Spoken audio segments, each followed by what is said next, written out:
शत शत नमन। 23 जून बलिदान दिवस। डॉक्टर श्यामा प्रसाद मुखर्जी का बलिदान। 6 जुलाई 1901 को कोलकाता में श्री आशुतोष मुखर्जी एवं योगमाया देवी के घर में जन्मे डॉक्टर श्यामा प्रसाद मुखर्जी को 2 कारणों से सदा याद किया जाता है।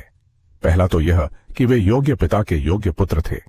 श्री आशुतोष मुखर्जी कलकत्ता विश्वविद्यालय के संस्थापक उपकुलपति थे। 1924 में उनके देहांत के बाद केवल 23 वर्ष की अवस्था में ही श्यामा प्रसाद को विश्वविद्यालय की प्रबंध समिति में ले लिया गया। 33 वर्ष की छोटी अवस्था में ही उन्हें कलकत्ता विश्वविद्यालय के उपकुलपति की उस कुर्सी पर बैठने का गौरव मिला जिसे किसी समय उनके पिता ने विभूषित किया था। 4 वर्ष के अपने कार्यकाल में उन्होंने विश्वविद्यालय को चहुमुखी प्रगति के पथ पर अग्रसर किया।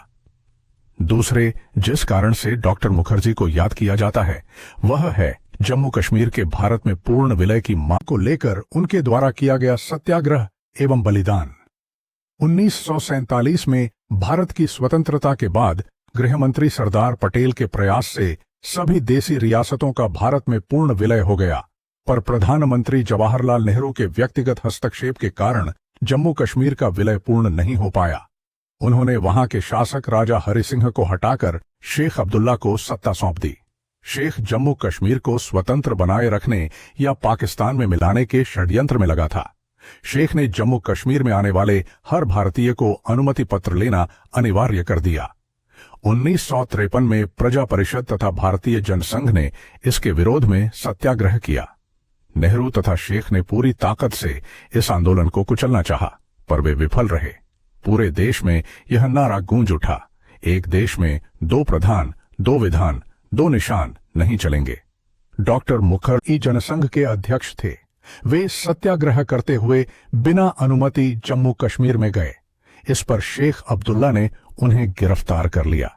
20 जून को उनकी तबीयत खराब होने पर उन्हें कुछ ऐसी दवाएं दी गईं जिससे उनका स्वास्थ्य और बिगड़ गया।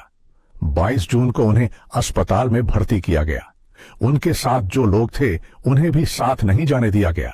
रात में ही अस्पताल में 2:30 बजे रहस्यमयी परिस्थिति में उनका देहांत हुआ। मृत्यु के बाद भी शासन ने उन्हें उचित सम्मान नहीं दिया। उनके शव को वायुसेना के विमान से दिल्ली ले जाने की योजना बनी, पर दिल्ली का वातावरण गर्म देखकर शासन ने विमान को अंबाला और जालंधर होते हुए कोलकाता भेज दिया। कोलकाता में दमदम हवाई अड्डे से रात्रि 9:30 बजे चलकर 15 किमी दूर उनके घर तक पहुंचने में सुबह के 5 बज गए। 24 जून को दिन में 11 बजे शुरू हुई शव यात्रा 3 बजे शमशान पहुंची। हजारों लोगों ने उनके अंतिम दर्शन किए। आश्चर्य की बात तो यह है कि डॉक्टर मुखर्जी तथा उनके साथी शिक्षित तथा अनुभवी लोग थे, पर पूछने पर भी उन्हें दवाओं के बारे में नहीं बताया गया।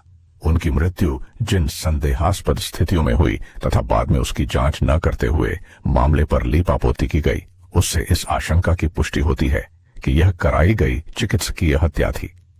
डॉक्टर श्यामा प्रसाद मुखर्जी ने अपने बलिदान से जम्मू कश्मीर को बचा लिया, अन्यथा शेख अब्दुल्ला उसे पाकिस्तान में मिला देता।